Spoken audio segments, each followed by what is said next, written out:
The air in the arena was stale, filled with the restless murmur of a crowd that felt they had seen everything the night had to offer. It was the middle of a segment that felt like filler, a champion standing tall with no credible challengers left to conquer.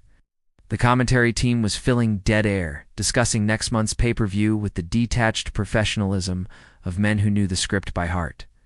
Then, the lights didn't just go out. They were severed.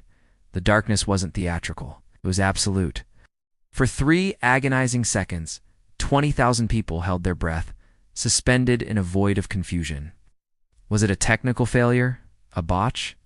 The silence stretched just long enough to turn from curiosity to genuine unease. Then, the sound hit. It wasn't music at first. It was a singular, distorted frequency ecstatic screech that every person in that building had buried deep in their nostalgia. The reaction wasn't immediate cheering. It was a collective gasp, a vacuum of oxygen being sucked out of the room as 20,000 brains simultaneously processed the impossible. Then came the guitar riff, sharp and violent. The arena didn't just vibrate, shook on its foundation. No, don't do this to me. Michael Cole's voice cracked through the broadcast, bypassing his usual polished delivery for raw, unfiltered disbelief. There is no way. Tell me I am seeing a ghost. She has been gone for 4 years. The Titantron remained black, refusing to give the confirmation the eyes demanded. The suspense was weaponized. The champion in the ring, previously arrogant, dropped the championship belt not as a prop, but out of genuine, unscripted shock.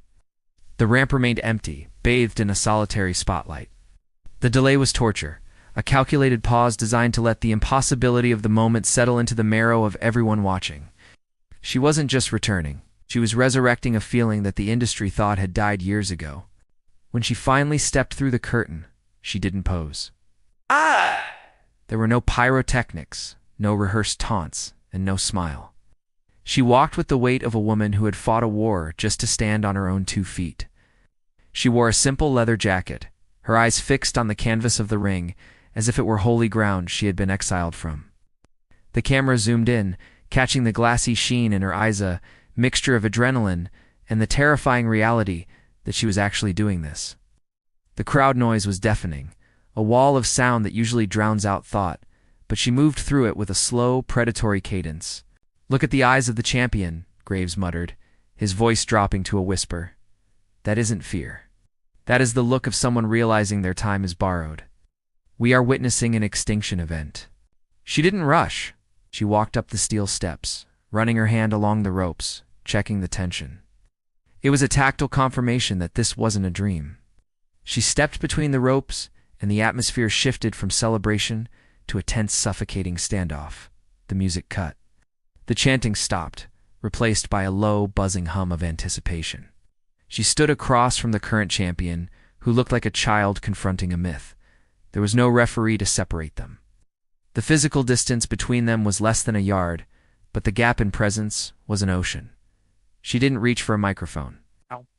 She didn't need to speak. Her mere existence in that square circle told a story of rehabilitation, pain, and a refusal to let the history books close on a tragedy.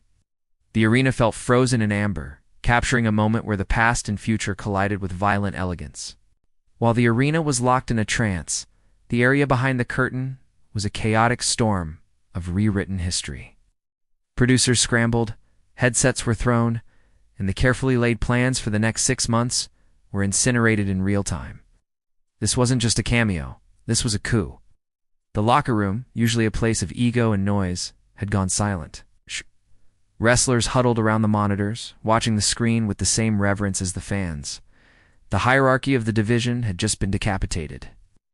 Women who thought they were next in line suddenly realized they had been pushed back to the starting line. "The landscape has changed," the commentary team noted, their voices somber. Every strategy, every alliance, every title aspiration, it all died the moment that music hit. She isn't here to participate. She is here to rule. In the backstage production truck, the director was shouting for close-ups, trying to capture the trembling hands of the fans in the front row. They needed to sell the emotion, not just the action. This was the disruptor element. The scriptwriters were frantically typing, trying to figure out how to pivot an entire company around one person. But in the ring, she was oblivious to the corporate panic. She was locked in a psychological duel. The champion tried to raise the belt, a defensive gesture to assert dominance, but the returning legend simply tilted her head. It was a dismissal. It said, "Keep your trinket. I am here for your soul." The backstage politics, the contract disputes, the medical clearances, the bureaucratic nightmares that preceded this moment vanished. All that remained was the volatile chemistry of two alphas standing in a space too small for both of them. By the time the commercial break hit, the internet had already fractured. The clip of her entrance had millions of views within minutes, transcending the wrestling bubble and trending alongside global news. But the true story wasn't on social media. It was in the living rooms of families who had grown up watching her. Fathers were calling sons. Old friends were sending texts. It was a rare monocultural moment where the suspension of disbelief wasn't required because the emotion was undeniably real. "I can't believe she risked it," a commentator said, breaking character to speak as a human being. "After the surgery? After the doctors said she'd never take a bump again?" This isn't bravery, folks. This is obsession. The narrative shifted from the joy of return to the terror of the risk. Every fan knew the history, the injury that forced the retirement, the tearful goodbye speech that felt so final. Seeing her back wasn't just exciting, it was inducing a collective anxiety. Every step she took felt like walking on a tightrope over a canyon. If she took one bad fall, it wasn't just the match that was over. It was her quality of life. The cameras cut to a shot of her family at ringside. They weren't cheering. Her husband looked pale, his hands clasped over his mouth. Her children looked confused by the noise. This was the hidden cost of the glory. The audience was complicit in the danger, cheering for a woman to put her body on the line for their entertainment, ignoring the fragility of the spine that held her up. The glitz of the entrance faded, replaced by the grim reality of the physical toll impending. The show was about to go off the air. The standoff ended not with a punch, but with a microphone. The crowd anticipated a challenge, a demand for the title match at the grandest stage. Instead, she brought the microphone to her lips, her hand shaking slightly, and spoke 6 words that sucked the air out of the building. "I didn't come back to win." She looked at the championship belt, then looked past it, directly into the camera lens, breaking the fourth wall. "I came back to say goodbye properly."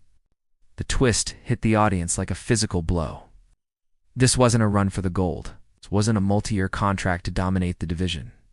This was a farewell tour. She wasn't here to reclaim the throne.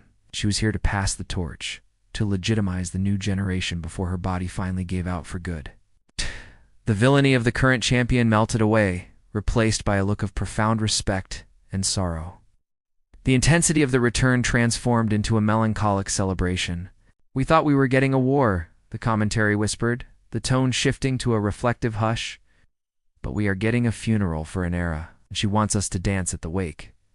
The screen faded to black, not on a brawl, but on a single shot of her standing in the center of the ring, soaking in the cheers, knowing that every time the lights went down, it might be the last time they came back up. The viral moment was over, but the human story of mortality, legacy, and the inability to let go had just begun.